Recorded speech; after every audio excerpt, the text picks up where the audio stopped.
હરે કૃષ્ણ. હરે કૃષ્ણ. તો સ્વાગત છે બધા ભક્તોનું આજના શુક્રવારના ભક્તિ વૃક્ષ કાર્યક્રમની અંદર. તો આજે આપણે જોવાના છીએ શ્રીમદ ભગવદ્ ગીતા યથારૂપ અધ્યાય ક્રમાંક 18, જેનું નામ છે ઉપસંહાર ત્યાગની પૂર્ણતા. અને એમાં આપણે જોવાના છીએ શ્લોક ક્રમાંક 68. તો હું અહીંથી શ્લોકનું ઉચ્ચારણ કરું, મારી પાછળ પાછળ બધા શ્લોકનું ઉચ્ચારણ કરજો. ય ઇદમ પરમં ગુહ્યમ ય ઇદમ પરમં ગુહ્યમ અંકો થોડો ધીમો કર. મદ્ભક્તેષ્વભિધાસ્યતિ મદ્ભક્તેષ્વભિધાસ્યતિ ભક્તિમ મયી પરામ કૃત્વા ભક્તિમ મયી પરામ કૃત્વા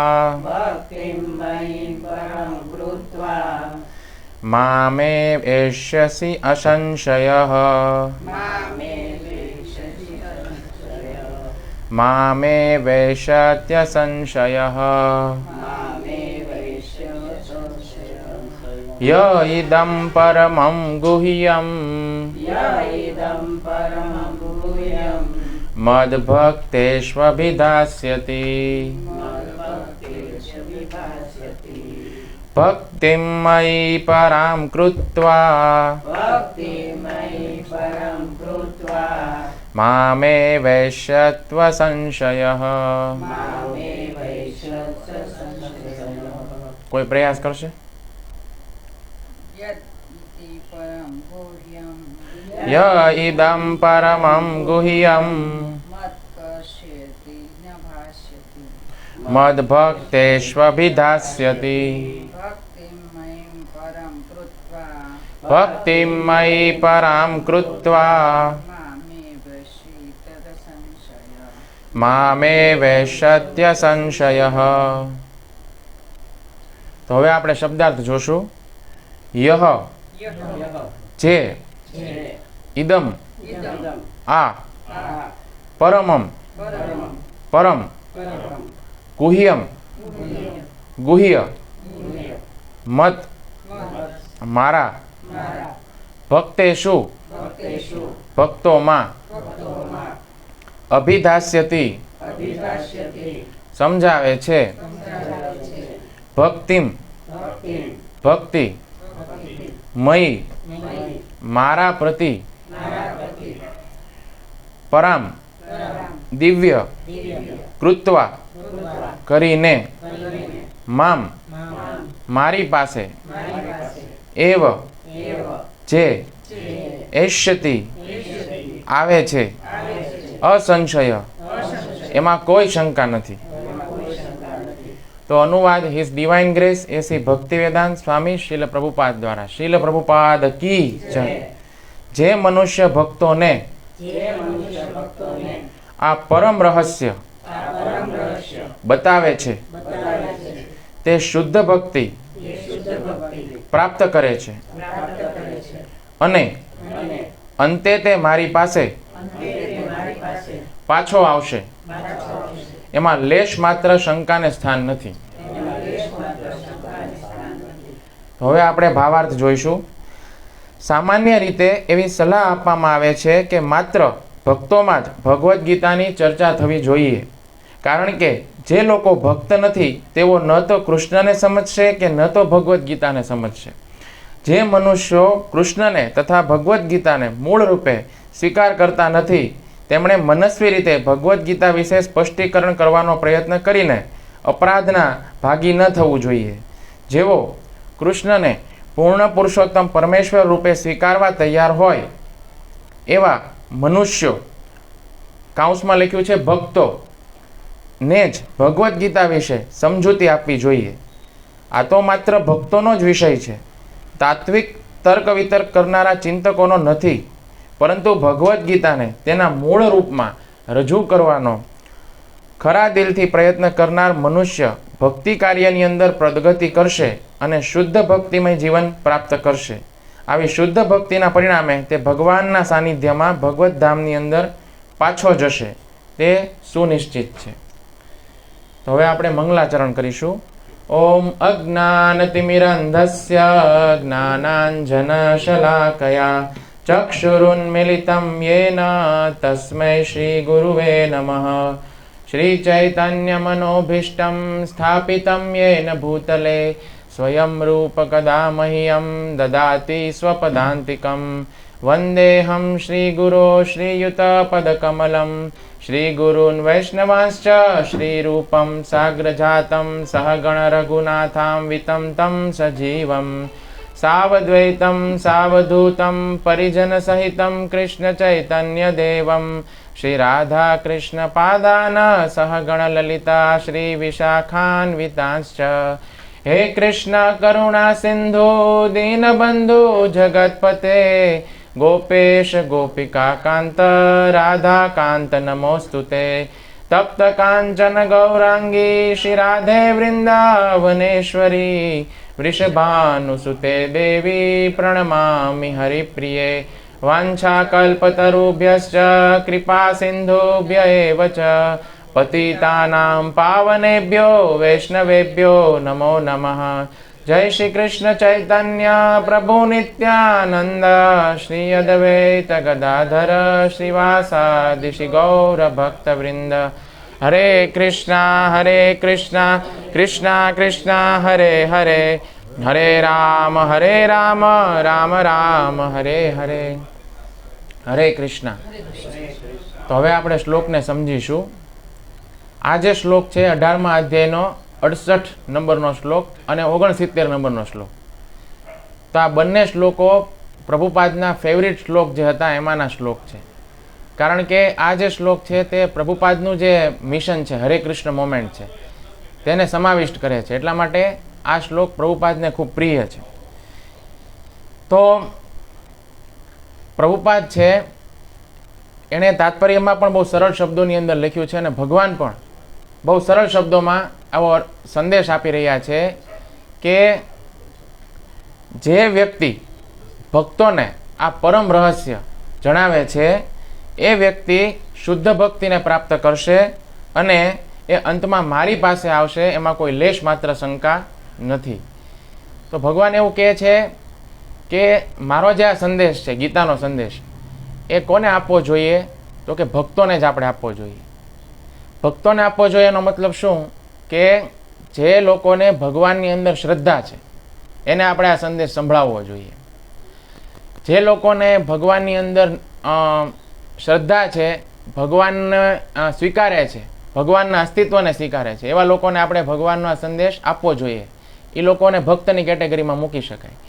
પરંતુ જે લોકો એવું માને છે કે ભગવાન જેવું કાંઈ છે જ નહીં, અથવા તો એવું માને છે કે ભગવાન છે એ નિરાકાર જ છે, તો એવા લોકો છે એને આપણે ભગવાનનો સંદેશ ન આપવો જોઈએ. એવા લોકોથી આપણે દૂરી બનાવી લેવી જોઈએ. એવા લોકોથી આપણે દૂર ભાગવું જોઈએ. એવા લોકોને સંદેશ આપવાની જરૂર નથી. પરંતુ આ તો શીલ પ્રભુપાદની મોમેન્ટ છે અને તમે જોશો તો સડકો ઉપર ઘણા બધા ભક્તો હરે કૃષ્ણના જે ભક્તો છે એ સડકો ઉપર ભગવદ્ ગીતાનું વિતરણ કરતા હોય છે, હરિનામ સંકીર્તન કરતા હોય છે. સવારે રવિવારે પ્રભાત ફેરીમાં નીકળી અને અલગ અલગ ઘરોમાં જઈ અને ભગવાનનો સંદેશ, પ્રભુપાદના દિવ્ય પુસ્તકો લઈને જાય અને પુસ્તકો આપે. ઘણા લોકો સ્વીકાર કરે છે, ઘણા લોકોનો સ્વીકાર નથી કરતા. તો ભગવાન તો સ્પષ્ટપણે કહે છે કે આ સંદેશ છે એ કોને આપવો જોઈએ? ભક્તોને આપવો જોઈએ. પરંતુ ભગવાન કરતાં પણ વધારે કરુણાવાન, ભગવાન કરતાં પણ વધારે જેની અંદર કરુણા છે એ છે ભગવાનના ભક્તો. તો ભગવાનના જે ભક્તો છે એને એક એવો ભાવ હોય છે કે ભગવાનનો જે સંદેશ છે એ અન્ય લોકો સુધી પહોંચે. એટલા માટે એ લોકો તિરસ્કાર અને અપમાન પણ સહન કરીને અન્ય લોકોને આ સંદેશ છે એ આપે છે. ઘણી વખત ઘણા લોકો છે એને નથી ગમતું સવારના કીર્તન થાય અને સવારના પોરમાં આજે લોકો ઉઠ્યા હોય અને આવી રીતે બુકનું વિતરણ કરવા કોઈ ભક્તો ગયા હોય અને બુક આપે તો ઘણા લોકોને નથી ગમતું. ઘણા લોકો ઘરની બહાર કાઢી મૂકે. પણ આવું અપમાન અને તિરસ્કાર પણ ભક્તો સહન કરી અને એવી ભાવના સાથે નીકળે છે કે આ લોકો સુધી ભગવાનનો સંદેશ પહોંચે. તો ઘણા બધા ભક્તો જે છે એ અલગ અલગ પ્રકારના આઈડિયા કરતા હોય છે પુસ્તકનું વિતરણ કરવા માટે થઈને. કારણ કે પ્રભુપાદે ખૂબ મહેનતથી આ ભગવદ્ ગીતા યથારૂપ અને એના જે દિવ્ય પુસ્તકો છે એની અંદર ભગવાનનો જે સંદેશ છે એ લખ્યો છે એના મૂળ રૂપની અંદર.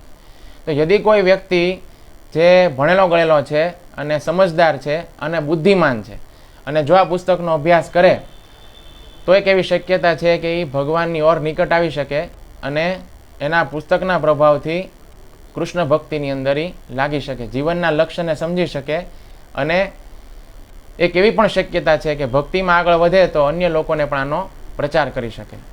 તો ઇસ્કોનની અંદર એક બહુ સરસ સૂત્ર છે, ઈચ વન પ્રીચ વન.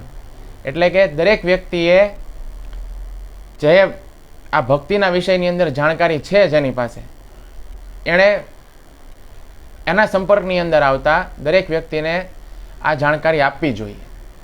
કારણ કે જો જે વ્યક્તિ, ભગવાન કહે છે ને કે જે વ્યક્તિ બીજા અન્ય વ્યક્તિને મારું આ જ્ઞાન, મારું આ જે ગીતાનું રહસ્ય છે એ અન્ય વ્યક્તિને આપે છે, અન્ય વ્યક્તિને સમજાવે છે, એ વ્યક્તિ નિશ્ચિતપણે મારી પાસે મારા ધામમાં આવે છે. એમાં કોઈ પ્રકારની શંકા ન કરવી, કોઈ પ્રકારનો સંશય ન કરવો.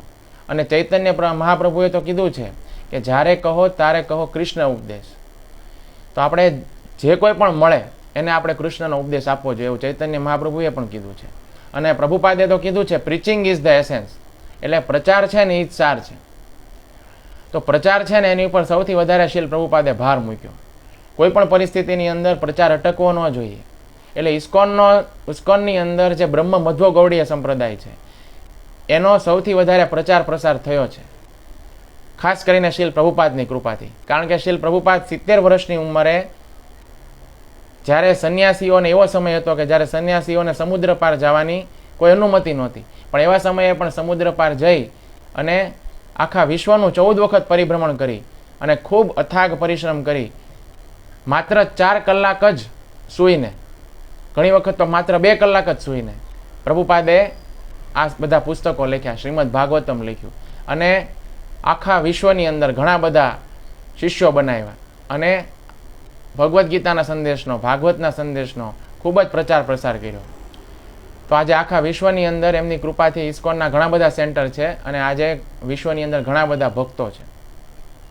તો ભગવાને કીધું છે કે જે આ સંદેશ બીજા વ્યક્તિને સમજાવશે એ નિશ્ચિતપણે મારા ધામમાં આવશે, મારી પાસે આવશે, એમાં કોઈ લેશ માત્ર શંકા ને સ્થાન નથી, આવું ભગવાને કીધું છે. તો ઘણા બધા લોકો એવા છે કે જે એવું માને છે કે ભગવાન જે છે ને એક માત્ર કલ્પના છે, ભગવાન છે એવું કાંઈ છે નહીં, ભગવાન જેવું કાંઈ છે નહીં.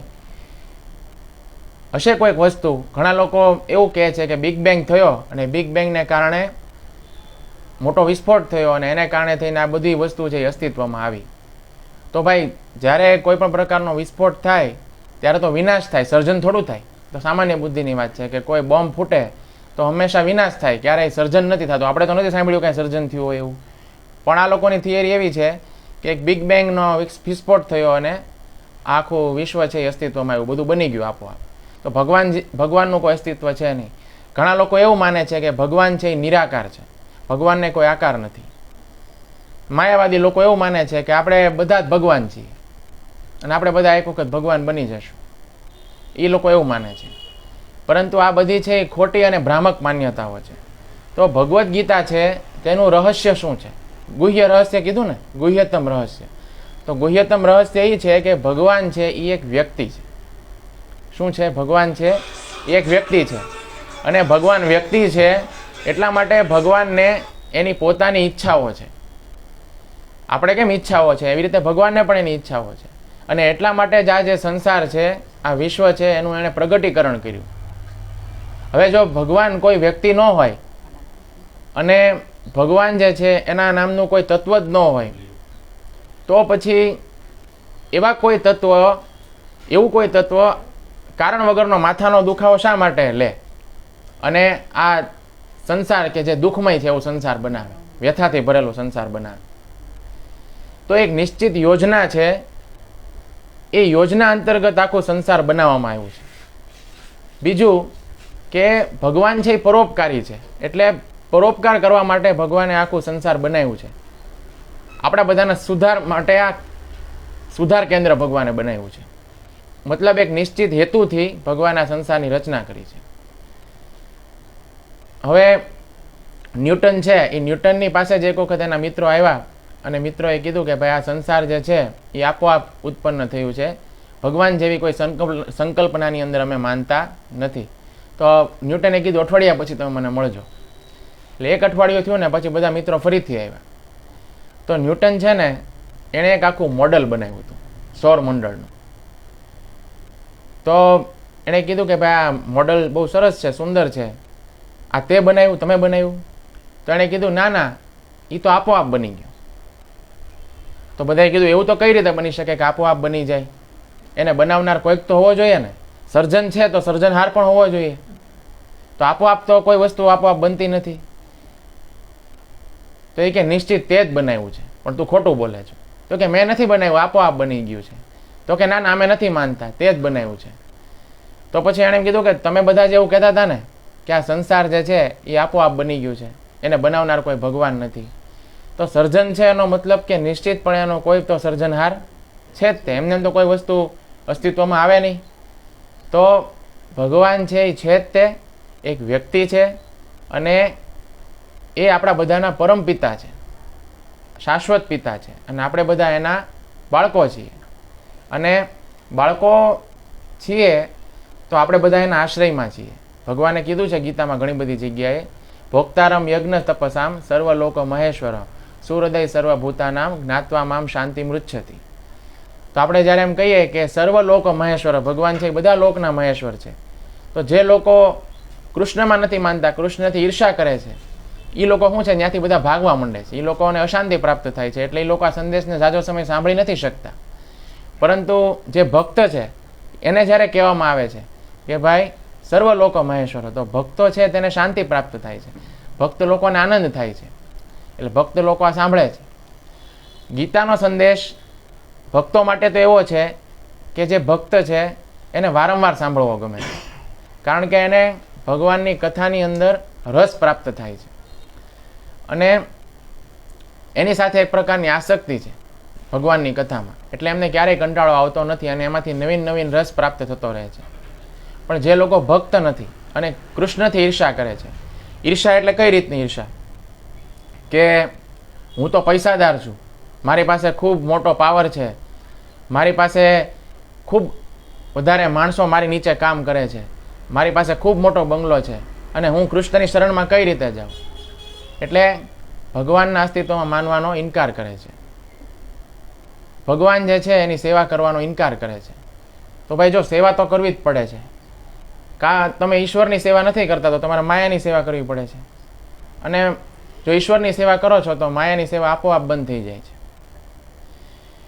તો આવા જે ભગવાનથી ઈર્ષા કરનારા લોકો છે કે બધું ભગવાનની માટે જ તે, મારી માટે કાંઈ નહીં, હું બધું ભોગવવા માગું છું, હું પણ ઈશ્વર બનવા માગું છું, આવી માન્યતાવાળા લોકો છે એ કૃષ્ણથી ઈર્ષા કરે છે. અને કૃષ્ણથી જે ઈર્ષા કરે છે તો એ લોકો જે છે એને આ સંદેશ પ્રાપ્ત નથી થતો. તો આવા લોકો જે છે જે કૃષ્ણથી ઈર્ષા કરે છે, જે લોકો અજ્ઞાનમાં છે, આવા લોકોને આ સંદેશ દેવાથી કોઈ ફાયદો નહીં, કારણ કે આ લોકો જે છે એ ક્યારેય ભગવાનને ભગવાન તરીકે પહેલાં તો સ્વીકારશે નહીં, અને બીજું કે ગીતાનો જે સંદેશ છે એને ગ્રહણ નહીં કરે. એટલે આવા લોકોને સંદેશ દેવાથી કોઈ મોટો ફાયદો થવાનો નથી.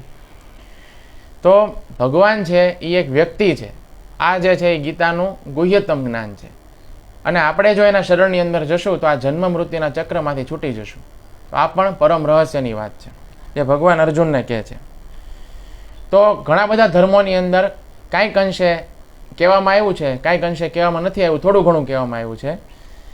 તો જે શ્રીમદ ભગવદ્ ગીતા છે અને શ્રીમદ ભાગવતમ છે એ એના વિશે વાત કરે છે કે ભગવાન સાથે વ્યક્તિગત સંબંધ કઈ રીતે જોડવો. હવે ભગવાન એક વ્યક્તિ તો છે, પરંતુ ભગવાન સાથે વ્યક્તિગત સંબંધ કઈ રીતે બનાવવો, પ્રેમનું આદાન પ્રદાન કઈ રીતે કરવું, એની આ ગ્રંથો વાત કરે છે. હવે પ્રેમનું આદાન પ્રદાન કરવું અને એક અંગત સંબંધ બનાવવો ખૂબ અઘરી વાત છે, સહેલી વાત નથી. તો આના વિશેનું જે વિજ્ઞાન છે એની વાત શ્રીમદ ભાગવતમ અને ભગવદ્ ગીતા કરે છે, કારણ કે કોઈ પણ સંબંધ છે તેની અંદર શરણાગતિની આવશ્યકતા છે, સમર્પણની આવશ્યકતા છે. કોઈ પણ સંબંધની અંદર જો સમર્પણ ન હોય, શરણાગતિ ન હોય, તો એ સંબંધ છે એ ટકે નહીં જાજો સમય. એકબીજા પ્રત્યે સમર્પણ પણ હોવું જરૂરી છે અને શરણાગતિ પણ હોવી જરૂરી છે. જો માત્ર શોષણ કરવાની ભાવના હોય, માત્ર એક વ્યક્તિ છે એ જ આપ્યા કરે, બીજો લીધા કરે અને સામેવાળા વ્યક્તિ તરફથી કાંઈ ન મળે, તો પછી એ સંબંધ છે એ જાજો સમય ટકે નહીં. પણ સંબંધની અંદર શરણાગતિ જોઈએ છે, સંબંધની અંદર સમર્પણ પણ જોઈએ છે, તો જે સંબંધ છે એનું અસ્તિત્વ છે, બાકી એ સંબંધ કોઈ કામનો નથી. તો જે વ્યક્તિગત સંબંધ છે એ જ્યારે આપણે કોઈ વ્યક્તિ સાથે બાંધીએ તો એમાં ઘણા બધા કોમ્પ્રોમાઇઝ કરવાના આવે, ઘણા બધા સમાધાન કરવાના આવે. સામેવાળા વ્યક્તિ છે તેની ઈચ્છાનું પણ મહત્વ છે. સામેવાળા વ્યક્તિની ઈચ્છા શું છે એને પણ આપણે જાણવી જોઈએ, એની ઈચ્છાને પણ આપણે મહત્વ આપવું જોઈએ, એના વિચારોને પણ આપણે મહત્વ આપવું જોઈએ અને એને મહત્વ આપી અને આપણે એની ઈચ્છા મુજબ પણ ઘણી વખત કરવું જોઈએ, તો જ એ સંબંધ લાંબો ટકે. હવે આપણે એવું કહીએ કે મારી ઈચ્છા છે એ પ્રમાણે જ સામેવાળો કરે અને એ વ્યક્તિ જો ન કરે તો એમાં આપણી અપેક્ષા સંતોષાય નહીં, પછી ઝઘડા થાય અને પછી સંબંધ છે તેનું અસ્તિત્વ રહેતું નથી. તો આજના યુગની અંદર બધા લોકો છે ને સ્વાર્થી છે, એટલા માટે આજના યુગની અંદર કોઈ પણ સંબંધ ટકવો છે ને ખૂબ અઘરો છે. કારણ કે બધા લોકો છે આ સંબંધની અંદર પ્રવેશ કઈ રીતે કરવો અને વ્યક્તિગત સંબંધને નિભાવવો કઈ રીતે, આનું જે વિજ્ઞાન છે એ લોકોને ખબર નથી. કારણ કે લોકોની સહનશક્તિ ઓછી થઈ ગઈ છે, જતું કરવાની ભાવના ઓછી થઈ ગઈ છે અને પ્રેમ આપવાની ભાવના પણ લોકોની ખૂબ ઓછી છે. તો આ બધા પરિબળો છે એને કારણે થઈને આ કળયુગની અંદર આવો સંબંધ છે જે ટકાઉ સંબંધ છે એ મેળવવો ખૂબ મુશ્કેલ છે. તો એક શિક્ષિકા હતા, એ શિક્ષિકાએ એવું કીધું કે અમારા કોલેજની અંદર જે છોકરાઓ ભણે છે ને એ કોઈ એક લોંગ ટર્મ રિલેશનશીપની અંદર જતા બીવે છે. કારણ કે લાંબા સમયનો જે એક સંબંધ છે, વ્યક્તિગત સંબંધ છે, એને બનાવતા અચકાય છે. એનું કારણ એ છે કે એ લોકો છે ને એના જીવનનો મોટા ભાગનો સમય છે એ ગેજેટ્સની સાથે પસાર કરે છે, મશીનોની સાથે પસાર કરે છે, મોબાઈલની સાથે પસાર કરે છે.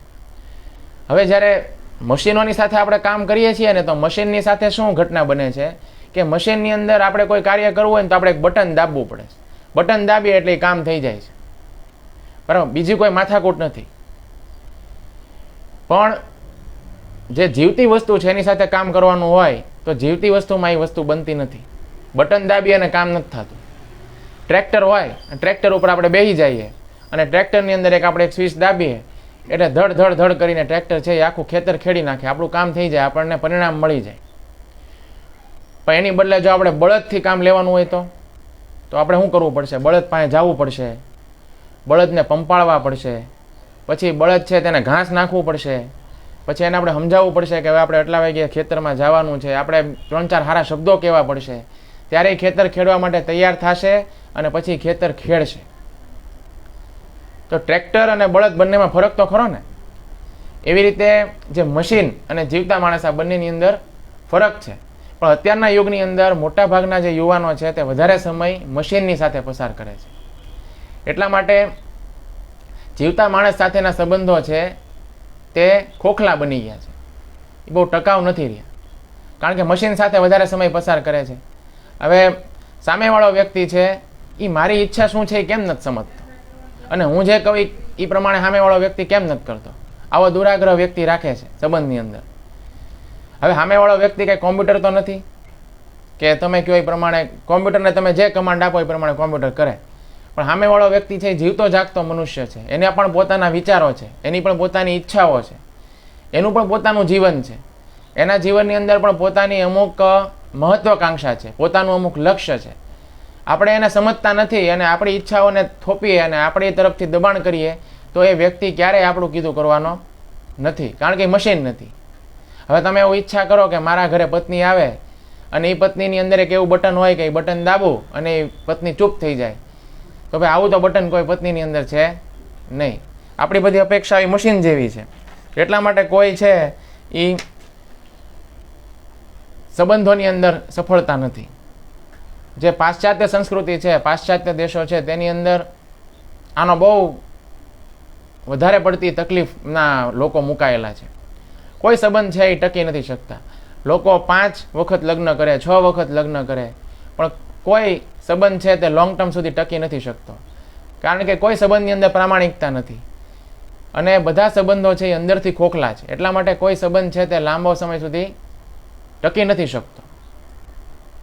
હવે એક હોલિવૂડની અંદર હિરોઈન છે, એ હિરોઈને 10 વખત લગ્ન કર્યા, 10 લગ્ન કર્યા. હવે કોઈ એને પૂછ્યું કે ભાઈ તમે 10 લગ્ન શા માટે કર્યા? તો કે એક લગ્ન કરી અને એ કે નાખુશ રહેવું એની બદલે ઘણા બધા લગ્ન કરીને પ્રસન્ન રહેવું વધારે સારું. હવે આની માનસિકતા એવી હતી એટલે એણે 10 લગ્ન કર્યા. તો ત્યાં પાશ્ચાત્ય સંસ્કૃતિની અંદર એવું છે કે કોઈ એક સંબંધ છે તે લાંબો સમય સુધી કોઈ ટકાવી નથી શકતું, કારણ કે સંબંધની ગરિમા ખબર નથી. આપણે બંને એકબીજા માટે શું કરવાનું છે એ ખબર નથી. કોની શું ફરજ છે, કોણે શું કરવાનું છે, આપણું શું કર્તવ્ય છે, આ બધી જ વસ્તુથી લોકો અજાણ છે. બસ માત્ર ઇન્દ્રિય તૃપ્તિ, સેન્સ ગ્રેટિફિકેશન અને શોષણ કરવાની વૃત્તિ, આને કારણે થઈને જે બધા સંબંધો છે તે કેવા છે, અંદરથી ખોખલા છે. પણ આપણી જે ભારતીય વૈદિક સંસ્કૃતિ છે તે આવી નથી. ભારતીય વૈદિક સંસ્કૃતિની અંદર શરૂઆતથી જ તે બધાને ખબર હોય છે કે સંબંધની ગરિમા શું છે, સંબંધનું મહત્વ શું છે. કારણ કે આપણે બધા નાનપણથી પરિવારની સાથે લઈને ઉછરેલા લોકો છીએ. આપણે બધા ઉત્સવ પણ ઉજવીએ છીએ. ભારતની અંદર ઉત્સવ પ્રધાન દેશ છે, તો ઘણા બધા ઉત્સવ થાય છે. તો આપણે બધા સાથે મળીને ઉત્સવ ઉજવીએ છીએ. આપણે જન્માષ્ટમીનો તહેવાર હોય તો શેરીની અંદર તે બધા ફાળો એકઠો કરી અને પછી મટકી લગાવી અને પછી શેરીની અંદર બધા એક સાથે ભેગા થઈને મટકી ફોડ કરે અને જન્માષ્ટમીનો ઉત્સવ ઉજવે છે કે નહીં?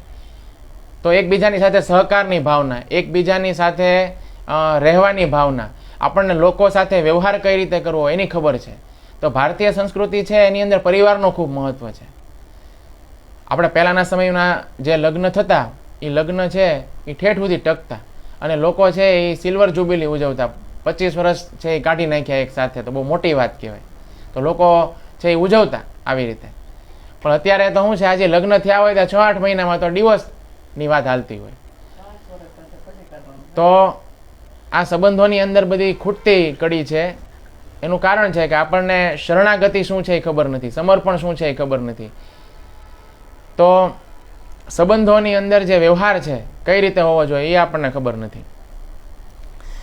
તો આપણને બધાને શું છે, પ્રેમની જરૂર છે. માણસ એકલો નથી રહી શકતો. માણસ સામાજિક પ્રાણી છે. પ્રેમની જરૂર છે. માણસને સંબંધોની પણ જરૂર છે. પણ જો ટકાઉ સંબંધ હોય તો એના જીવનની અંદર સુખ લાવી શકે. પરંતુ જો આપણી પાસે પૈસો પણ હોય, પદ પણ હોય અને પાવર પણ હોય, પણ એ આપણને સુખ ન આપી શકે જો પ્રેમ જ ન હોય. પ્રેમ નથી અને પૈસો છે તો જીવનમાં ખાલી પૈસાથી સુખ નથી આવતું. પદ પણ છે પણ પ્રેમ નથી તો એનાથી જીવનમાં સુખ નથી આવતું. અને તમારી પાસે પાવર પણ છે પણ જીવનમાં પ્રેમ નથી તો એનાથી પણ જીવનમાં સુખ આવતું નથી. તો પ્રેમ જે છે ને એનું ખૂબ મહત્વ છે. શરણાગતિ અને સમર્પણનો પણ સંબંધની અંદર ખૂબ મહત્વ છે. અને કૃષ્ણ જે બોલી રહ્યા છે એ આ જ રહસ્ય છે જે લોકોની માટે સમજવું ખૂબ મુશ્કેલ છે. લોકો માટે સમજવું મુશ્કેલ છે કે જે પરમ સત્ય છે એની અંદર પણ વ્યક્તિગત લક્ષણો હોય છે. જે પરમ સત્ય છે એ એક વ્યક્તિ છે, આપણે એની સાથે સંબંધ સ્થાપિત કરવાનો છે અને પ્રેમનું આદાન પ્રદાન કરવાનું છે. તો આપણને એ જ ખબર નથી કે પર્સનલ રિલેશનશિપ છે એ કઈ રીતે નિભાવવી જોઈએ, કઈ રીતે વ્યવહાર થાય છે એ આપણને ખબર નથી. તો ભાઈ ભગવાન સાથે આપણે આ સંબંધ કઈ રીતે નિભાવી શકીએ?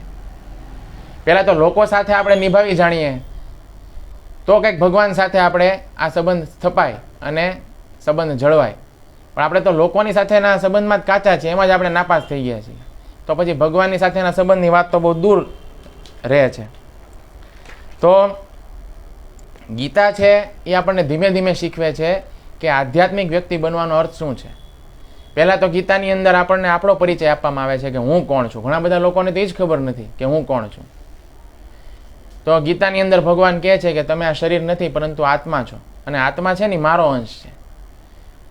જેવી રીતે હાથ છે એની ફરજ છે આ શરીરની સેવા કરવી, કારણ કે હાથ છે એ કોનો અંશ છે? શરીરનો અંશ છે. એવી રીતે આપણે બધા છીએ એ ભગવાનના અંશ છે અને ભગવાન અંશી છે. તો આપણે બધા જે છે એ ભગવાનના દાસ છીએ અને આપણે ભગવાનની સેવા કરીશું તો આપણે પ્રસન્ન રહેશું. તો આપણું જે પરિચય છે એ શું છે? તો કે જીવેર સ્વરૂપ હોય કૃષ્ણેર નિત્ય દાસ. તો આપણે ભગવાનના નિત્ય દાસ છીએ અને ભગવાન આપણા સ્વામી છે. એવા સ્વામી નથી કે આ ભૌતિક જગતમાં હોય. ભૌતિક જગતની અંદર જે સ્વામી હોય છે ને એ એના નોકરનું શોષણ કરવાનો વિચાર કરે, પરંતુ ભગવાન એવા સ્વામી નથી. ભગવાન છે એ તો ગૌરવ લેવા જેવી વાત કહેવાય એવા સ્વામી છે કે જે આપણું શોષણ કરવા નથી માગતા, હંમેશા આપણું હિત ઈચ્છે છે, હંમેશા આપણા ભલાઈની વાત કરે છે, હંમેશા આપણા શુભચિંતક છે ભગવાન છે. એટલા માટે જ ભગવાન એવી વાણી ગીતાની અંદર કહે છે કે જે વાણીને સાંભળીને આપણે ભગવાનની ઓર નિકટ જઈએ, ભગવાન આપણને એની પાસે બોલાવવા માંગે છે. પણ આપણે બધા સ્કૂલો અને કોલેજોની અંદર જઈએ છીએ અને ત્યાં જે ભણાવવામાં આવે છે એને ખૂબ મહત્વ આપીએ છીએ, પણ આ ભગવદ્ ગીતાનું જે અમૂલ્ય જ્ઞાન છે એનું કોઈ મહત્વ નથી. સ્કૂલ ને કોલેજોની અંદર શિક્ષકો જે ભણાવે એને આપણે સાંભળવા માટે તત્પર છીએ, એને સાંભળવા માટે આપણી પાસે સમય છે. આખા અઠવાડિયાની અંદર જે સ્કૂલો અને કોલેજોની અંદર ભણાવવામાં આવે તો વિદ્યાર્થીઓ 35 કલાક સાંભળતા હોય છે શિક્ષકોને. પણ ગીતા વિશેનું જ્ઞાન કોઈ જગ્યાએ આપવામાં આવતું હોય જેમાં ભગવાન આપણા હિત વિશેની વાત કરે છે, જેમાં ભગવાન આપણું જ્યાં કલ્યાણ થાય છે એના વિશેની વાત કરે છે, તો એના વિશે સાંભળવામાં કોઈને રસ નથી.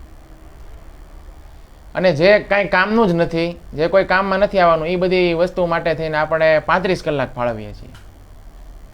બહુ વિચારવાનો વિષય છે. તો લોકો પહેલાં તો એ જ જાણતા નથી કે આપણે કોણ છીએ. તો ભગવદ્ ગીતા સૌથી પહેલાં તો એ શીખવે છે કે આપણે કોણ છીએ, આપણો ભગવાન સાથેનો સંબંધ શું છે, જીવ કોણ છે, ભગવાન કોણ છે, પ્રકૃતિ કોણ છે, કાળ શું છે અને કર્મ શું છે. તો આપણો અને પરમાત્મા વચ્ચેનો સંબંધ શું છે, આ બધા વિષયો ઉપર ભગવદ્ ગીતા વાત કરે છે. તો આપણે જ્યારે ખોલશું, વાંચશું, ત્યારે આપણને ખબર પડશે કે ભગવાનનો ને આપણો સંબંધ શું છે, તો કે શાશ્વત સંબંધ છે. ભગવાન કહે છે ભગવદ્ ગીતાની અંદર કે હે અર્જુન, તારા અને તારી સામે ઉભેલા રાજાઓના અનેક અનેક જન્મ થઈ ગયા છે, પરંતુ તારા અને મારામાં ફરક એ છે કે તને આ બધા જન્મો છે તેનું વિસ્મરણ થઈ ગયું છે, પણ મને બધું યાદ છે, અને એટલા માટે હું ભગવાન છું. હવે આપણને તો કાલે શું ખાધું તું એ યાદ નથી, અને આપણે આ તારીખે 1 અઠવાડિયા પહેલા આ સમયે ક્યાં હતા એ આપણને પૂછીએ તો યાદ નથી. તો આપણને આ જન્મનું યાદ નથી તો પહેલાના જન્મનું તો ક્યાંથી યાદ હોય?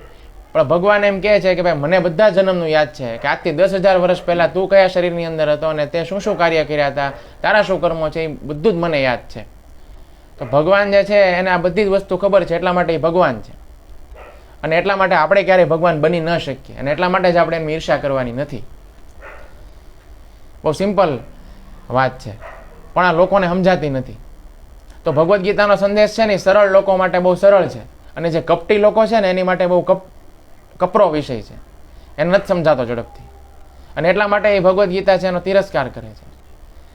અને એટલા માટે જ આ ભગવદ્ ગીતા જે છે એને એના મૂળ રૂપમાં પરંપરાગત રીતે જે જ્ઞાન આવ્યું છે એ જ્ઞાન જ આપણે પીરસવું જોઈએ. લોકોને સારું લાગે એ નથી પીરસવાનું. કદાચ હું એવું વિચારું કે ભાઈ હું મારા પોતાના વિચારો છે એડ કરી અને ગીતાનું જ્ઞાન રજૂ કરું તો મારે ઓડિયન્સ 100 જણાનું થઈ જાય કે 200 જણાનું થઈ જાય અને આખો હોલ ભરાઈ જાય. તો આવા હેતુથી જો હું ગીતાનું જ્ઞાન આપું અને ગીતાના જે જ્ઞાન મૂળ જ્ઞાન છે એની અંદર મરી મસાલો નાખું, મરચું મીઠું ભભરાવીને એ સંદેશ જો આપું બધા લોકોને, તો એનાથી કંઈ લોકોનું કલ્યાણ નથી થવાનું. અને એ તો બહુ મોટો અપરાધ છે, કારણ કે ભગવાનનું જે મૂળ જ્ઞાન છે એ તમે લોકોને નથી આપી રહ્યા.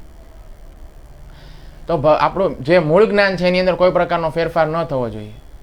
હવે હું અહીંથી એમ કહું કે મારે શિવડાવેલો કુર્તો જોઈએ છે, અને સામે વ્યક્તિ છે એ કંઈક બીજું સમજાવી એમ કે પ્રભુજીને તો કૂતરો જોવે છે. હવે હું માગું છું કુર્તો, મારે કુર્તો જોઈએ છે, અને સામે ઓળા એમ કે પ્રભુજીને કૂતરો જોવે છે, તો ભાઈ જમીન આસમાનનો ફરક થઈ ગયો ને. જે મૂળ સંદેશ છે એ એકદમ ખોવાઈ જ ગયો. તો ભગવાનને ભગવાન જ ન માનવા અને એવું કહેવું કે ભાઈ ભગવાન જે છે એ તો ભગવાનની અંદર કંઈક એવી નિરાકાર વસ્તુ છે કે જેની શરણમાં જવાનું ભગવાન કહે છે. ભગવાન સ્પષ્ટપણે કુરુક્ષેત્રના મેદાનની અંદર ઊભા છે અને અર્જુનને એમ કહે છે કે હે અર્જુન, તું મારી શરણની અંદર આવ. અને એ સંદેશ છે ને લોકો એવું કહે છે કે ભગવાનની અંદર કંઈક નિરાકાર વસ્તુ છે ને એની શરણમાં જવાનું કહે છે. અને ઘણા ગુરુ તો એવા છે કે બધા ધર્મોને છોડીને મારી જ શરણમાં આવ, ભગવાન એ નહીં. તો આ તો બહુ મોટો અપરાધ છે કે ભગવાન જે સંદેશ આપી રહ્યા છે એ સંદેશમાં અંગત સ્વાર્થ માટે થઈને પોતાના વિચારો એડ કરવા અને ફેરફાર કરવો, તો આ બહુ મોટો અપરાધ છે. તો આપણે વાત કરતા હતા કે સંબંધનો મતલબ છે કે આપણે જાણવું જોઈએ કે હું કોણ છું, સામેવાળો કોણ છે, અને આ સંબંધ જે છે તેની અંદર આપણે બંને એકબીજા માટે શું કરવાનું છે. જેમ કે પિતા અને પુત્રનો સંબંધ છે તો પુત્ર જાણતો હોય કે મારે પુત્ર તરીકે શું શું કરવાનું છે, અને પિતા પણ જાણતા હોય કે ભાઈ મારો પિતા તરીકેનો રોલ શું છે અને મારે પિતા તરીકે શું શું કરવાનું છે. તો આ સંબંધ છે ને એ બહુ સરસ રીતે ટકે. પણ પિતા પણ ન જાણતા હોય કે મારે શું કરવાનું છે, મારી શું ફરજ છે, અને પુત્ર પણ ન જાણતો હોય કે મારે શું કરવાનું છે, તો આ સંબંધ છે તે જાજો સમય એનું અસ્તિત્વ રહે નહીં. હવે પુત્ર છે એ કોના સંરક્ષણની અંદર છે? એના પિતાના સંરક્ષણની અંદર છે. અને પિતા છે એના આશ્રયની અંદર પુત્ર છે, એટલે પિતાની ફરજ છે કે પુત્રની કોઈ પણ સંજોગોની અંદર રક્ષા કરે. અને પુત્રએ શું કરવાનું છે તો કે એ જેની શરણમાં છે, પિતાના આશ્રયની અંદર છે, તો એને પિતાની પૂર્ણ શરણાગતિ સ્વીકારવાની છે. જો એ પિતાની પૂર્ણ શરણાગતિ સ્વીકારશે તો એને પિતા તરફથી અવશ્યપણે રક્ષણ પ્રાપ્ત થશે. જો પિતા સક્ષમ છે તો એને રક્ષણ આપવું પણ જોઈએ. પરંતુ પુત્ર ઇનકાર કરી દે કે ભાઈ હું પિતાની શરણમાં નહીં જાઉં અને પિતા જે છે તેના આશ્રયમાં હું નહીં રહું, તો પિતા તો રક્ષણ આપવા માગે છે પણ પુત્ર જ રહેવા નથી માગતો, તો પછી સંબંધ છે એ ક્યાંય કઈ રીતે ટકશે? સંબંધ ટકવાનો નથી. તો પતિ અને પત્ની આ બંનેનો સંબંધ હોય તો બંનેને એકબીજાને શું કરવાનું છે, સામેના પક્ષવાળાએ શું કરવાનું છે અને મારે શું કરવાનું છે આ ખબર જ ન હોય તો પછી પતિ પત્નીનો સંબંધ પણ લાંબો સમય ટકતો નથી. તો આ જે કળિયુગ છે ને એની અંદર ઝઘડાનો યુગ કહેવાય છે, કે આની અંદર બધાના ઘરની અંદર ઝઘડા થાય છે સંબંધોને લઈને ખાસ. કેમ કે પહેલાના સમયની અંદર પરિવાર છે એક છતની નીચે આખું પરિવાર રહેતું હતું, અને અત્યારે સંબંધો છે એ એટલા ખોખલા બની ગયા છે કે પરિવારો તૂટતા જાય છે. અત્યારે બધા લોકો જો નોખા રહે છે, મા બાપને વૃદ્ધાશ્રમમાં મોકલી દે છે, બધાને સ્વતંત્ર રહેવું ગમે છે. કેમ? કારણ કે કળિયુગ છે. કળિયુગની અંદર બધા કુટુંબો પણ વિભક્ત થતા જાય છે. તો પ્રેમ આપવો અને સામેથી પ્રેમ પ્રાપ્ત કરવો આ બંને વસ્તુ છે ને બહુ અઘરી છે. પ્રેમ જે છે ને એ આખું સાયન્સ છે. પ્રેમ જે છે એ કળા છે અને બહુ અઘરું છે. પ્રેમ આપવો બહુ સરળ નથી, અઘરો છે. ભગવાન શ્રી કૃષ્ણએ સુદર્શન ચક્ર ધારણ કર્યું ને તો એની માટે ખાલી એને એક જ આંગળીની જરૂર પડી હતી. એક જ આંગળીમાં ભગવાને સુદર્શન ચક્ર ધારણ કર્યું હતું. પણ જ્યારે વાંસળી વગાડવાની આવી ત્યારે ભગવાને 10 આંગળીનો ઉપયોગ કર્યો. શા માટે? કારણ કે ત્યાં પ્રેમની વાત છે, અને પ્રેમની વાત છે તો એ બહુ મુશ્કેલ છે. પ્રેમ છે ને એ હંમેશા સમર્પણ માગે છે, શરણાગતિ માગે છે. એટલા માટે જ આ પ્રેમનો વિષય છે ને એ બહુ અઘરો છે, ને એટલા માટે જ ભગવાન પોતે આવે છે અને આવી અને શીખવે છે કે પ્રેમ કઈ રીતે કરવો જોઈએ. ભગવાને ઘણા બધા ભક્તોની સાથે લીલા કરી છે અને પ્રેમનું આદાન પ્રદાન કર્યું છે, અને સ્વયં પોતે આવીને આ પ્રેમ રસ જે છે એ શું હોય છે, અલગ અલગ પ્રકારના જે ભક્તોએ ભગવાન સાથે પ્રેમ કર્યો અને ભગવાને જે પ્રેમનું આદાન પ્રદાન કર્યું, તો ભગવાને પોતે આવીને દેખાડ્યું કે ભાઈ સાચો પ્રેમ છે એ શું છે, અને હું પ્રેમનું આદાન પ્રદાન કઈ રીતે કરું છું, ને હું જ્યારે સંબંધ નિભાવું છું તો કઈ રીતે નિભાવું છું, એ ભગવાને પોતે આવીને દેખાડ્યું છે. તો ભગવાન છે એ વ્યક્તિગત સંબંધને નિભાવીને જાણે છે. તો ભગવદ્ ગીતા છે ને એ શરણાગતિ વિશેનું પુસ્તક છે. આપણને શરણાગતિ શીખવાડે છે, આપણને સમર્પણ શીખવાડે છે કે ઈશ્વર પ્રત્યે સમર્પણ કેવું હોવું જોઈએ, ઈશ્વર પ્રત્યે શરણાગતિ કેવી હોવી જોઈએ.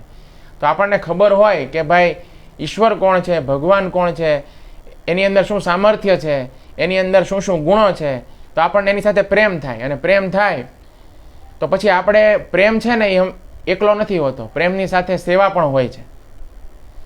જો પ્રેમ છે ને એ તો તમે કરો છો પણ સેવા નથી કરવી તો પછી એ સંબંધ પણ જાજો ટકે નહીં. તમને જેની સાથે પ્રેમ હોય ને એની સેવા કરવામાં તમને આનંદ આવે, એમાં પ્રસન્નતા આવે. તો ભગવાન સાથે પ્રેમ છે પણ ભગવાનની સેવા નથી કરવી તો આવું બનતું નથી. પ્રેમ જેમ જેમ થાય ને આપણને એમ સેવા કરવાની ભાવના પણ આપણી અંદર વધતી જાય. આપણો ભગવાનની અંદર જેમ જેમ પ્રેમ થાય ને તો આપણને એમ થાય કે ભાઈ ભગવાન માટે હું આ કરું, ભગવાન માટે હું આ કરું, તો એની માટે સેવા કરવાનો પણ અંદરથી એક ભાવ જાગે. અને જ્યારે સેવા કરવાનો ભાવ જાગે તેનો મતલબ તમારે સમજવાનો કે મને ભગવાન સાથે પ્રેમ છે, ઈશ્વર સાથે પ્રેમ છે, એ મારો વધ્યો છે. તો સંસ્કૃતની અંદર જે પ્રેમ છે ને એનો મતલબ છે સેવા. જો સેવા કરવાનો ભાવ નથી તો ખરેખર પ્રેમ નથી.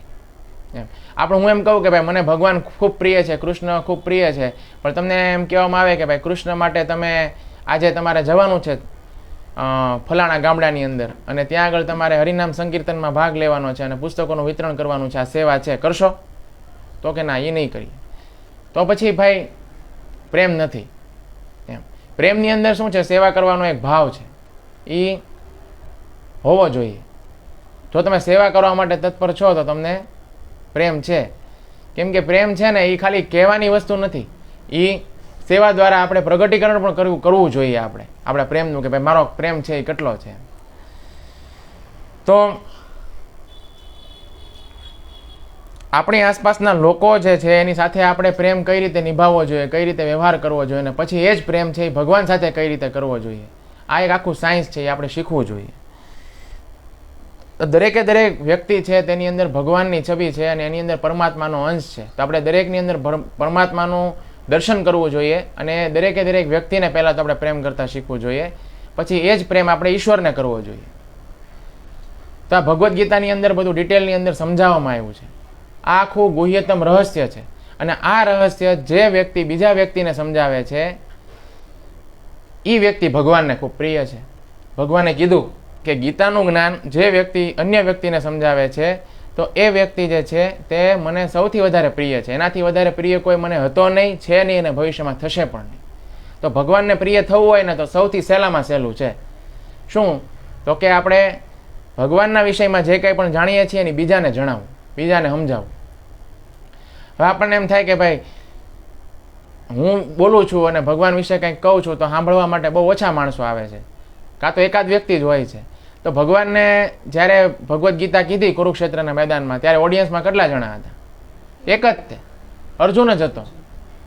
બાકી કેટલા બધા લોકો આવ્યા હતા પણ ગીતા સાંભળવામાં કોઈને રસ નહોતો. યુદ્ધમાં રસ હતો, મરવા માટે કેટલા બધા આવ્યા હતા પણ ગીતા સાંભળવા માટે એક જ વ્યક્તિ હતો, અર્જુન. તો આપણે તો એની કરતાં વધારે જ માણસો સાંભળવા માટે આવે છે ને, તો બહુ મોટી વાત છે. અને આમાં એવું તો લખ્યું નથી કે 1000 જણા બેઠા હશે ને 1000 જણાના વાત સમજાવશે એને જ મારું ધામ પ્રાપ્ત થશે, એવું તો લખ્યું નથી ભગવાને. ભગવાને શું કીધું કે જે મારું આ રહસ્ય અન્ય લોકોને શીખવે છે. તો આ જે ભગવદ્ ગીતાના શિક્ષક છે ને એના માટે બહુ સૌભાગ્યની વાત છે કે ભગવાન એમ કહે છે કે જે આ રહસ્ય બીજા વ્યક્તિને સમજાવે છે એ વ્યક્તિ છે નિશ્ચિતપણે મારી પાસે આવશે, મારા ધામમાં આવશે, એમાં કોઈ લેશ માત્ર શંકા નથી. જન્મ મૃત્યુમાંથી મુક્ત થવું એ એક વાત છે અને એની કરતાં પણ બહુ ઉપરની વાત છે કે ભગવાનની સાથે ભગવાનના સાનિધ્યમાં રહેવું અને ભગવાનનો સંગ પ્રાપ્ત કરવો, એની કરતાં બહુ ઊંચી વાત છે. તો એ આપણને પ્રાપ્ત થાય છે. ભગવાન એમ કહે છે કે મારું ધામ પ્રાપ્ત થાય છે, મારું સાનિધ્ય પ્રાપ્ત થાય છે. આ બહુ ઊંચી વાત છે. હવે જે લોકો કથા કરે છે અને કથાના બદલામાં પૈસા પ્રાપ્ત કરવાની જેનો હેતુ છે એને ભગવાન પૈસા આપી દે છે. ભગવાન કે મારા ધામની આને કાંઈ જરૂર નથી, એટલે ભગવાન એને થોડાક પૈસા આપી દે છે, વાત પૂરી થઈ ગઈ. પણ જે વ્યક્તિ જે છે એનો ઉદ્દેશ્ય બહુ શુદ્ધ છે અને નિસ્વાર્થ ભાવે ભગવાન જે છે એનો શુદ્ધ સંદેશ શુદ્ધ રૂપમાં સામેવાળાને આપવાની ઈચ્છા જે વ્યક્તિ કરે છે, ભગવાન એમ કહે છે કે ભાઈ એ વ્યક્તિ છે એને હું મારું ધામ આપી દઉં છું. તો એના માટે બહુ મોટો પુરસ્કાર છે એ વ્યક્તિ માટે. તો એક વ્યક્તિ હતો ને એક વખત પ્રભુપાદ પાસે આવ્યો અને પ્રભુપાદને આવીને એ વ્યક્તિએ કીધું કે ભાઈ મેં એવું સાંભળ્યું છે ને કુરુક્ષેત્રના મેદાનની અંદર ભગવાને ભગવદ્ ગીતા છે તે માત્ર 45 મિનિટની અંદર કીધી હતી. તો મારી અંદર એવી ક્ષમતા છે, મારી અંદર એવી શક્તિ છે કે હું માત્ર 45 મિનિટની અંદર આખો ગીતાનો પાઠ તમને કરીને સંભળાવી દઉં, 700 શ્લોક. પ્રભુપાદ કે નથી સાંભળવા, ખાલી 1 મિનિટ ગીતાને જીવીને બતાવ. શું કીધું? ઉચ્ચારણ નથી કરવું પણ 1 મિનિટ માત્ર ગીતાને જીવીને બતાવ. તો જે વ્યક્તિ ગીતાને સમજાવે છે એ વ્યક્તિએ પોતે પણ ગીતાને સમજે, ગીતાના વિજ્ઞાનનો અભ્યાસ કરે, પોતાના જીવનમાં ઉતારે અને પોતે પણ જીવે, એ બહુ મહત્વનું છે. પછી બીજા લોકોને શીખવે. તો આનાથી ભગવાન છે એ ખૂબ પ્રસન્ન થશે. અને એટલા માટે જ ભગવાન પ્રસન્ન હોય તો જ પોતાનું ધામ આપે ને. કારણ કે ભગવાનના ધામની અંદર ભક્તિ છે, પ્રેમ છે. આપણું જે ધામ છે ને ત્યાં આગળ ભોગ વાસના છે અને એકબીજાનું શોષણ કરવાની વૃત્તિ છે. અને એટલા માટે જ અહીં કાળનો પ્રભાવ છે. અને કાળનો પ્રભાવ છે એટલે અહીં દરેક વસ્તુ નષ્ટ થાય છે, દરેક વસ્તુ છે એનું ડિસ્ટ્રક્શન થાય છે. પણ ભગવાનનું જે આધ્યાત્મિક જગત છે ને ત્યાં પ્રેમ છે, ત્યાં આગળ ભક્તિ છે, સેવા કરવાનો ભાવ છે, એકબીજા સાથે ઈર્ષા નથી, ત્યાં આગળ કાળનો પ્રભાવ જ નથી. અને એટલા માટે ત્યાં આગળ દરેકે દરેક વસ્તુ છે એ જેવી છે ને એવી નવી જ છે, નિત્ય નવીન છે. અને ત્યાં આગળ બધા પ્રસન્ન છે, ત્યાં આગળ દુઃખ પણ નથી, કારણ કે ત્યાં આગળ પ્રેમ છે. અને અહીંયા શું છે? અહીંયા પ્રેમ નથી. અને દરેક જે પ્રેમની તલાશમાં છે, જ્યાં સુધી તેને શાશ્વત પ્રેમ નહીં મળે ત્યાં સુધી વ્યક્તિ દુઃખી રહેશે. અને દરેક વ્યક્તિને શાશ્વત અને પરિપૂર્ણ પ્રેમ છે ને એ માત્ર ભગવાન સાથે કનેક્ટ થવાથી જ મળશે. ભગવાન સાથે જો તમે કનેક્ટ નથી થયા તો એ શાશ્વત અને પરિપૂર્ણ પ્રેમ તમને નહીં મળે અને જીવનમાં હંમેશા તમને અધૂરોપ લાગશે. તો આ જ તો ગીતાનું રહસ્ય છે. અને આ રહસ્ય જે અન્ય લોકોને સમજાવે છે તો એના માટે ભગવાને બહુ મોટી વાત કરી દીધી કે એ હંમેશા મારી નિકટ રહેશે અને એને મારા ધામની પ્રાપ્તિ થશે. તો તમે જો આ ગીતાનું વિતરણ કરો છો તો તમે કૃષ્ણના પ્રેમનું વિતરણ કરો છો. અને આવો વ્યક્તિ જ્યારે ભગવાનના ધામમાં જાય છે ને તો ભગવાન એને ભેટી જાય છે અને ભગવાન એને એમ કહે છે કે ભાઈ તે ભાવનગરની અંદર ગીતાનો સંદેશ આપ્યો હતો, ગીતાના જ્ઞાનનો પ્રચાર કર્યો હતો ભાવનગરની અંદર, મને યાદ છે. અને મારા ધામની અંદર જે ભાવનગરના ભક્તો છે અને ભાવનગરની અંદર જે પ્રચાર કરનાર વ્યક્તિ છે એના માટે એક વિશેષ સ્થાન છે. ભગવાનના ધામની અંદર એક વિશેષ સ્થાન ભગવાને રાખ્યું છે કે આ લોકોએ આ જગ્યાએ પ્રચાર કર્યો હતો અને એ સ્થાનની અંદર ભગવાનની સાથે રહેવાનો મોકો પ્રાપ્ત થાય છે. તો આ ભગવાને ગીતાની અંદર બહુ મોટી વાત કરી છે. તો અહીં શ્રી કૃષ્ણ કહી રહ્યા છે કે આપણે શ્રી કૃષ્ણની શરણ લેવાની વાત એવા લોકોને જ કહેવી જોઈએ કે જે શ્રી કૃષ્ણના ભક્ત છે. તો અહીં ભક્તનો મતલબ એવો થાય છે કે એવો વ્યક્તિ કે જે કૃષ્ણથી ઈર્ષા નથી કરતો. આપણે પહેલાં વાત કરી, અગાઉ વાત કરી. અને આવો વ્યક્તિ અજ્ઞાની પણ હોઈ શકે છે જે કાંઈ પણ નથી જાણતો, પરંતુ આપણે જ્યારે એને શ્રી કૃષ્ણનો સંદેશ આપીએ છીએ તો એ તરત જ એ સંદેશને સ્વીકારવા માટે તૈયાર હોય છે. અને શ્રીમદ ભાગવતમની અંદર કહેવામાં આવ્યું છે કે મધ્યમ અધિકારી ભક્તના 4 પ્રકાર હોય છે, 4 પ્રકારના કાર્ય હોય છે મધ્યમ અધિકારી ભક્તના. જો ભક્ત છે એના લીધે ઘણી બધી કેટેગરી હોય છે. એક કનિષ્ઠ ભક્ત હોય છે, મધ્યમ ભક્ત હોય છે, એક ઉચ્ચ ભક્ત હોય છે, ઉત્તમ અધિકારી ભક્ત હોય છે. આવા ભક્ત હોય છે ઘણા. તો જે કનિષ્ઠ ભક્ત છે જેને કાંઈ ખબર નથી, એને તમે જો ગીતાનો સંદેશ આપો ને તમારા સંદેશને સ્વીકાર કરવા માટે તૈયાર હોય તો એને સંદેશ આપવો જ જોઈએ. તો તમારો એ સંદેશ છે એને ધારણ પણ કરશે અને જીવનમાં અમલમાં પણ મૂકશે. પછી છે મધ્યમ અધિકારી ભક્ત. તો એની આના 4 પ્રકારના કાર્ય હોય છે. એ શું કરે છે તો કે કૃષ્ણને પ્રેમ કરે છે. બીજું, કૃષ્ણના ભક્તો હોય છે તેની સાથે મિત્રતા કરે છે. ત્રીજું, કે અજ્ઞાની વ્યક્તિઓ ઉપર દયા કરે છે. અને ચોથું, કે જે કૃષ્ણથી દ્વેષ કરવાવાળા લોકો છે તેનાથી દૂર ચાલ્યા જાય છે, દૂરી બનાવી લે છે. તો અહીં સમજવાની વાત એ છે કે કૃષ્ણનો સંકેત એ અજ્ઞાનીઓ માટે છે કે જે આ ગુહ્યતમ જ્ઞાનની સૂચના જેમને હજુ સુધી પ્રાપ્ત નથી થઈ અને જે સમયે એમને આ સૂચના પ્રાપ્ત થઈ છે તો એ સમયે તરત જ એનો સ્વીકાર કરવા માટે તૈયાર છે, તરત જ એનો સ્વીકાર કરી લે છે. ઘણા લોકો શું છે, તર્ક વિતર્ક કરે. ભગવાનનો સંદેશ આપણે આપીએ તો ભગવાન છે એને તો પહેલાં હું માનતો નથી, ભગવાન છે તો મને દેખાડો, તમે લોજિક આપો. એટલે તર્ક વિતર્ક કરે અને આ જે ભગવાન છે એની ઉપર શંકા કુશંકા કરે, ભગવાનના અસ્તિત્વ ઉપર. તો આ જે લોકો છે એને ભગવાનમાં શ્રદ્ધા નથી, તો આવા લોકો જે છે એને ભગવાન આ સંદેશ દેવાની ના પાડે છે. તો શીલ પ્રભુપાદે હિપ્પીઓને આ ગુહ્યતમ સંદેશ સમજાવ્યો. શીલ પ્રભુપાદ પુસ્તકની અંદર વર્ણન આવે છે કે જે સમયે શીલ પ્રભુપાદ ન્યુયોર્ક શહેરની અંદર બૌરી નામના સ્થાન ઉપર રહેવા માટે તૈયાર થયા તો એ સમયે એક વ્યક્તિએ એમને મનાઈ કરી કે બાવરી ભદ્ર પુરુષોને રહેવા માટેનું સ્થાન નથી. આ દુનિયાની અંદર સૌથી ગંદામાં ગંદુ અને ખરાબ સ્થાન હોય તો એ બાવરી સ્થાન હતું. એવા સ્થાનની અંદર પ્રભુપાદ પ્રચાર કરવા માટે રોકાવાનું એમણે નક્કી કર્યું. હું અહીંયા પ્રચાર કરીશ, કારણ કે ત્યાં આગળ બધા હિપ્પી લોકો રહેતા હતા. હવે હિપ્પી લોકો છે એ 6 મહિના સુધી નાય નહીં, ડ્રગ્સ પીવે, ચરસ પીવે, ગાંજો, અફીણ, દારૂ, કોઈ એવા વ્યસન નહીં કે જે એના જીવનમાં ન હોય. વ્યાભિચાર અને બધું ખુલ્લેઆમ ચોરી, લૂંટફાટ બધું જ આવી ગયું એમાં. આ રીતનો એરિયા હતો અને આ રીતના એરિયાની અંદર પ્રભુપાદે રહેવાનું નક્કી કર્યું કે હું અહીંયા રહીશ અને આ લોકોની વચ્ચે પ્રચાર કરીશ. તો જે બૌરી નામનું જે સ્થાન છે એમાં એક વ્યક્તિએ રહેવાની મનાઈ કરી કે પ્રભુપાદ આ તમારા જેવા સજ્જન લોકો માટે રહેવાનું સ્થાન નથી. પણ પ્રભુપાદે તો ત્યાં જ રહેવાનો નિશ્ચય કર્યો.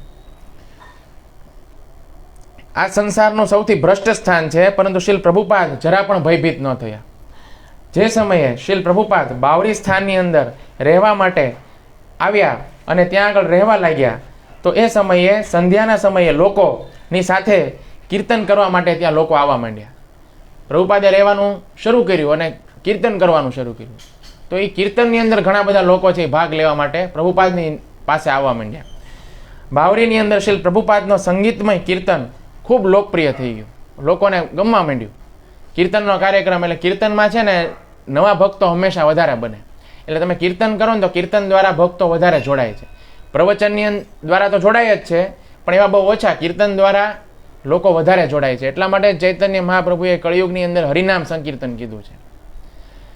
હરિનામ સંકીર્તન છે ને એને દવા કીધી છે, શુગર કોટેડ પિલ્સ કીધી છે. કારણ કે કોઈ છે ને બાળક છે દવા પીવાની ના પડે ને તો ડૉક્ટર શું કરે, એને ગુલાબજાંબુ હોય ને એની અંદર દવા નાખી અને એ ખાવાનું કહી દે, એટલે દવા વહી જાય પેટમાં. એની જેમાં ચૈતન્ય મહાપ્રભુએ કીધું કળિયુગના સમયમાં છે ને લોકો જે છે ને એ બહુ મારો સંદેશ છે એ બહુ લાંબા સમય સુધી કહેશો તો લોકો નહીં સાંભળે, પણ હરિનામ સંકીર્તન છે ને એમાં બધા લોકો નાચશે, ગાશે અને આનંદ કરશે. એટલે હરિનામ સંકીર્તન છે ને એ શુગર કોટેડ ગોળી છે કે જે ચૈતન્ય મહાપ્રભુએ કળિયુગના લોકોને આપી. તો પ્રભુપાદ છે એ પ્રત્યેક સોમવાર, બુધવાર અને શુક્રવારે ગીતા ઉપર પ્રવચન આપતા હતા. અને એ સમયે પ્રભુપાદે હિપ્પીઓના સમૂહને બેઠાડી અને કીર્તનનું નેતૃત્વ કરતા હતા પ્રભુપાદ.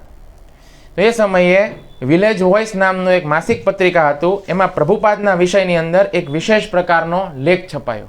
અને લેખની અંદર શું છપાયેલું હતું કે ભારતથી આવેલા 80 ભક્તિવેદાંત સ્વામી 70 વર્ષના સુશિક્ષિત વ્યક્તિ છે અને એમણે 1 વર્ષથી ઈશ્વરની સન્નિકટતા સંબંધી સંદેશનું પ્રવચન કરવા માટે એ આવેલા છે. એમની મુખ્ય શિક્ષા એ છે કે ઈશ્વરના પવિત્ર નામના જપથી ઈશ્વરની વધારે નિકટ કઈ રીતે પહોંચી શકાય. અને આ સ્વામી અમેરિકાની અંદર કૃષ્ણ ભાવનામૃતની એક આંતરરાષ્ટ્રીય સમિતિ બનાવવા માગે છે અને સૌના માટે આની અંદર સ્ત્રીઓ પણ સંમેલિત થઈ શકે છે. બધા માટે કોઈ ભેદભાવ નથી, આની અંદર બધા સામેલ થઈ શકે છે. તો આવો એક લેખ છપાયો. અને આ રીતે શ્રીલ પ્રભુપાદે એવા સરળ અજ્ઞાનીઓને આ ભગવાનનો ગુહ્યતમ સંદેશ આપ્યો અને એ બધા ભગવાનના ભક્ત બન્યા. હિપ્પી લોકો છે એ શું બની ગયા? હેપી બની ગયા. કારણ કે એ લોકોએ સરળતાપૂર્વક પ્રભુપાદે જે સમજાવ્યું એ સ્વીકાર્યું અને જીવનમાં એનો અમલ કર્યો. શ્રી ચૈતન્ય મહાપ્રભુએ પણ ગુહ્યતમ ઉપદેશ માયાવાદીઓને આપ્યો. તો અહીં શ્રી કૃષ્ણ કહી રહ્યા છે કે આ ગુહ્યતમ ઉપદેશ ભક્તોને જ કહેવો જોઈએ. તો ચૈતન્ય ચરિતામૃતની અંદર આદિ લીલાની અંદર વર્ણન આવે છે કે જે સમયે ચૈતન્ય મહાપ્રભુ વારાણસીની અંદર માયાવાદી સંન્યાસીઓની વચમાં હતા. આની પહેલાં આપણે જે વાત કરી હિપ્પી લોકોની કરી કે જે લોકો સંસારના ભોગોની અંદર પડેલા લોકો હતા, પરંતુ અહીં માયાવાદી લોકોની વાત છે કે જે સંન્યાસી છે. સંન્યાસી એટલે કેવા કે એકદમ શુદ્ધ જીવન જીવે છે, સારું જીવન જીવે છે, સંસારનો ત્યાગ કરી અને એકદમ સાત્વિક જીવન જીવે છે, એવા લોકોની વાત છે. તો માયાવાદી સંન્યાસીઓ એટલે કેવા સંન્યાસીઓ કે જે એવું માને છે કે આપણે બધા ભગવાન બની શકીએ છીએ. મેં હમણાં ન કીધું કે અમુક એક એવો વર્ગ છે જે એવું માને છે કે આપણે બધા ભગવાન બની શકીએ છીએ.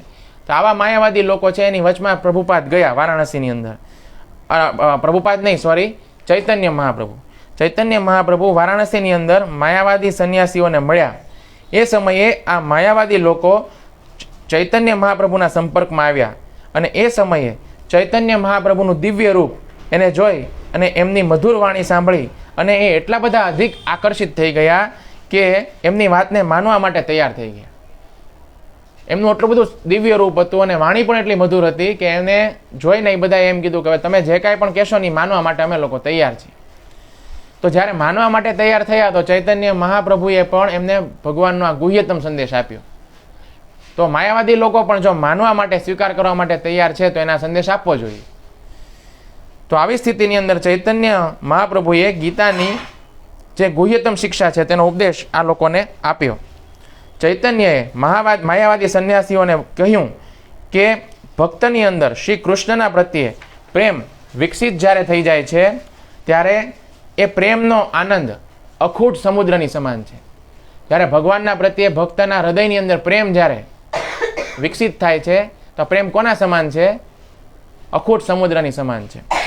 જેની તુલનામાં મોક્ષનો આનંદ છે નાનકડા ટીપાની સમાન છે, નાનકડા બિંદુની સમાન છે.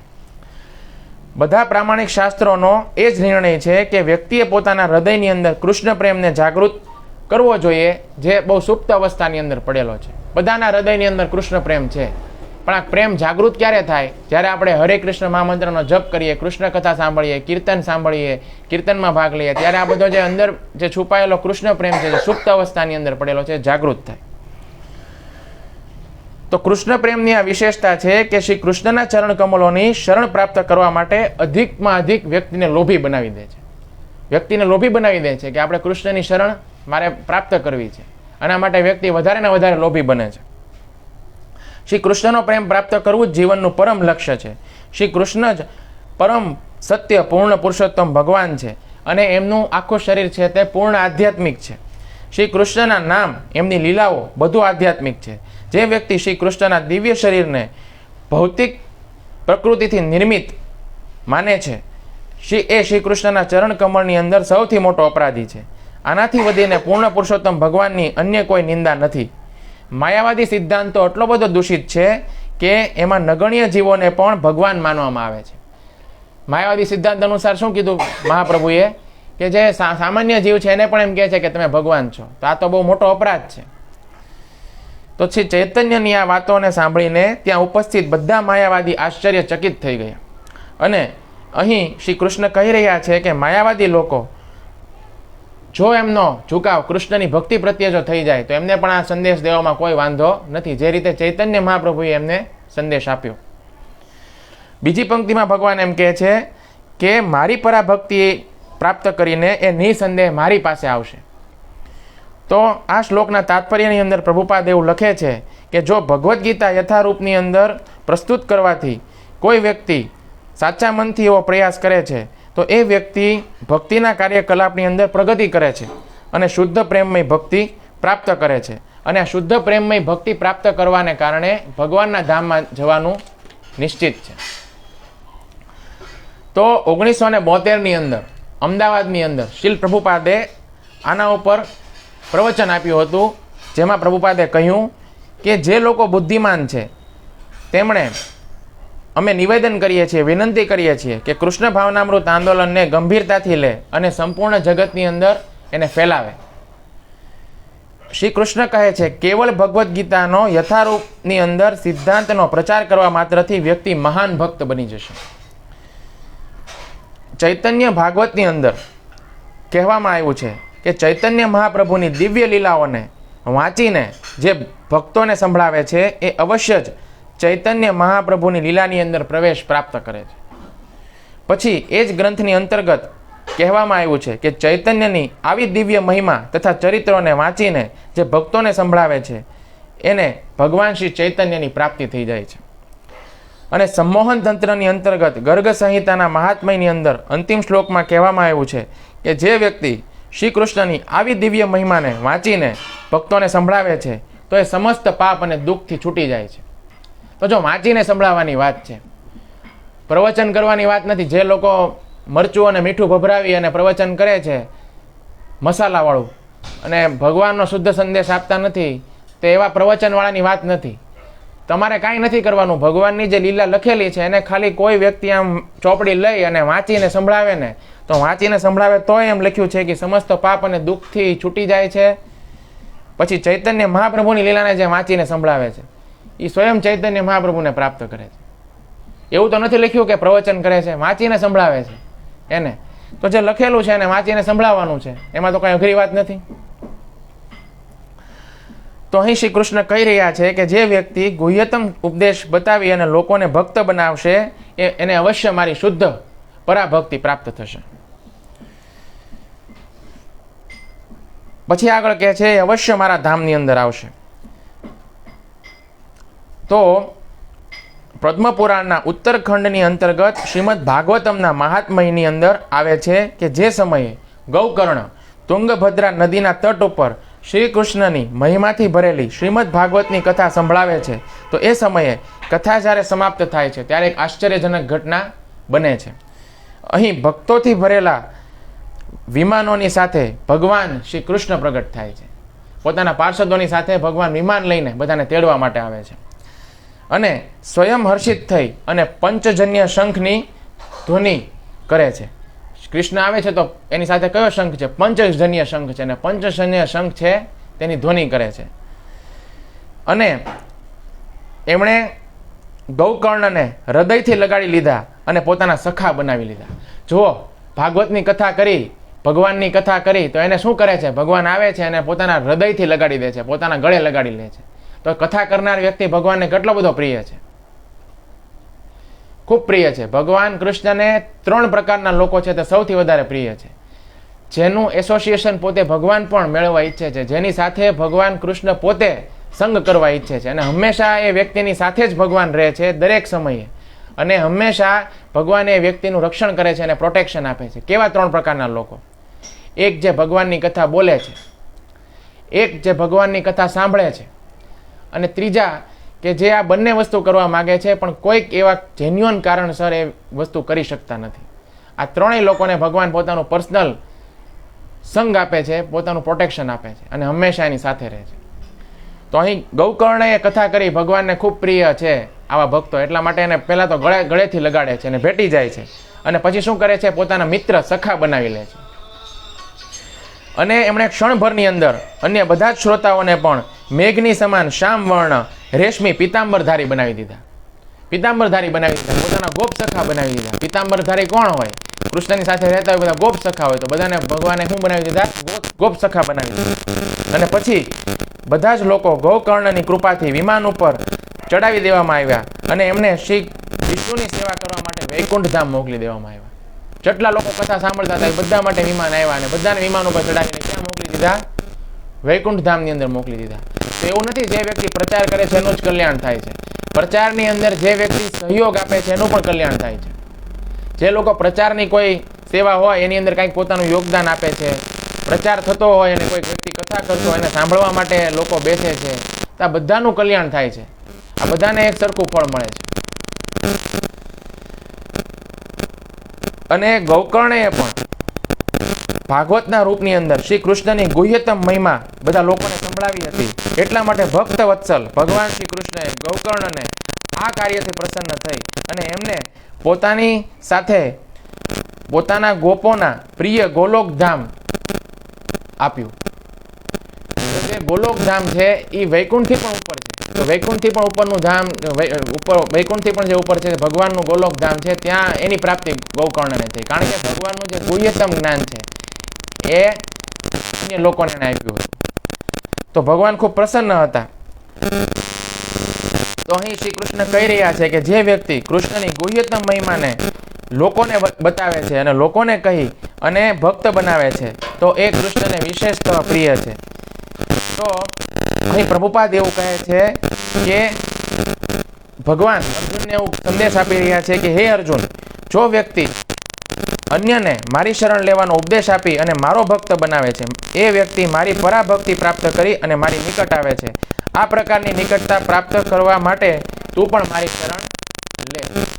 તો આજે ભગવદ્ ગીતાનો સંદેશ છે, ખૂબ દિવ્ય સંદેશ છે. ભગવદ્ ગીતામાં જે વાણી છે તે ખૂબ દિવ્ય છે, કારણ કે ભગવાનથી અભિન્ન છે અને ભગવાન અને ભગવાનની વાણીની અંદર કોઈ પ્રકારનો ભેદ નથી. ભગવાનથી અભિન્ન છે એટલે ભગવાનના દરેકે દરેક શબ્દ છે તે દિવ્ય છે. તો આપણે ભગવાનના શબ્દો જે છે એની ઉપર કોઈ પ્રકારનો સંશય રાખ્યા વિના આપણે ભગવદ્ ગીતાને જીવવાનો પ્રયાસ કરવો જોઈએ. જે રીતે પ્રભુપાદે કીધું ને કે ભગવદ્ ગીતા છે એનું ઉચ્ચારણ કરવું એની કરતાં પણ વધારે મહત્વનું છે ભગવદ્ ગીતાનું આચરણ કરવું. આપણે ભગવદ્ ગીતાને જીવવાનો પ્રયાસ કરવો જોઈએ. ભગવદ્ ગીતાના જે ઉપદેશ જે ભગવાન કહી રહ્યા છે એ ઉપદેશને આપણે જીવનમાં ગ્રહણ કરી અને એ અનુસાર જો આપણે જીવન જીવશું તો આપણે ચોક્કસપણે ભગવાનને પ્રાપ્ત કરશું. એમાં લેશ પાત્ર કોઈ શંકાને સ્થાન નથી. હરે કૃષ્ણ કૃષ્ણ કૃષ્ણ હરે હરે, હરે રામ રામ રામ હરે હરે. તો કોઈને કાંઈ પૂછવું છે? કોઈને કાંઈ પ્રશ્ન છે? કોઈને કાંઈ કહેવું છે? તો હવે આપણે આજનો જે ક્લાસ છે એ આપણે પૂરો કરીએ છીએ. તો આજનો જે અમૃતમય પ્રસાદ છે તે પન્નાબેન યોગેશ કુમાર બધેકા તરફથી સ્પોન્સર કરવામાં આવ્યો છે. તો આપણે બધા ભેગા મળી અને ભગવાન શ્રી કૃષ્ણને પ્રાર્થના કરીએ કે ભગવાન એમને અને એમના પરિવારને ખૂબ જ ભક્તિ અને શક્તિ આપે, એમની શરણમાં રહે, ભગવાનની સેવામાં જોડાયેલા રહે, એવી આપણે બધા ભગવાનને પ્રાર્થના કરીએ. અને એક વખત આપણે પન્નાબેન અને એમના પરિવાર માટે એક વખત હરે કૃષ્ણ મહામંત્ર બોલી અને એમનો આભાર પ્રગટ કરીએ. હરે કૃષ્ણ કૃષ્ણ કૃષ્ણ હરે હરે, હરે રામ રામ રામ હરે હરે. ગ્રંથરાજ શ્રીમદ ભગવદ્ ગીતા કી જય. जगत गुरु श्रील प्रभुपाद महाराज की, हरे कृष्ण महामंत्र की, गीता सुनने वाले सब भक्तों की, निताय गौर श्री हरि प्रेमानंदे।